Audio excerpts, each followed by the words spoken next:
戰友們，我哋又係時間集結啦！記唔記得我哋過年啦行花街，一行啦要行2條㗎，因為要買好多嘢啊嘛！記唔記得喺先電紅球場，我哋日日都要去，都要陪住我哋隊長侯旭啦喺嗰度啦互相勉勵。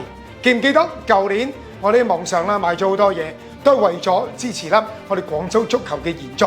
其實呢2個禮拜啦，我哋開始熱鬧㗎啦，包括咗啦中甲嘅廣州炮啦，宣布越秀山係主場。亦都公布咗啦賣票嘅方案，最緊要啦就侯旭啦選擇咗廣州炮，佢心事咧亦都同大家傾訴咗。我哋知道啦佢點解要留喺廣州，知唔知今日有一篇報道啦，亦都值得大家留意㗎。就我哋一路念念不忘，我哋原廣州隊究竟能唔能夠傳承啦？而家越嚟越似啦，唔係方案係可以有實際嘅行動。我仲記得咧有2個機會啦，見過劉倩小姐，我哋都講到啦。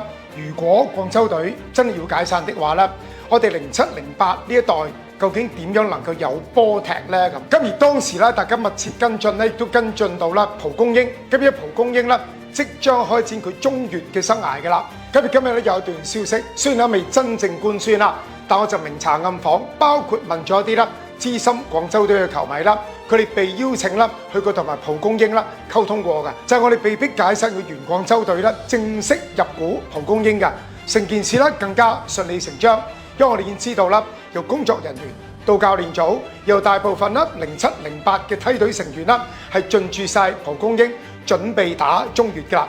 咁如果而家咧係入埋股、溝埋股的話咧，呢隊波繼續升上去啦，就的而且確啦係我哋原廣州隊嘅傳承。我自己咧就為咗啦呢個蛇年嘅春天踏入3月啦，廣州足球嘅朝氣勃勃，好開心。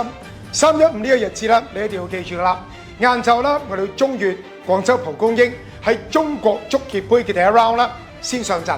夜晚啦，我哋中甲越秀山，我哋嘅廣州炮啦喺中甲嘅第1週啦。亦都會啦，初試提升。聽到呢度，愛廣州、愛廣州足球嘅你，會唔會血脈噴張？實有啲嘢想講下嘅，評論區等你。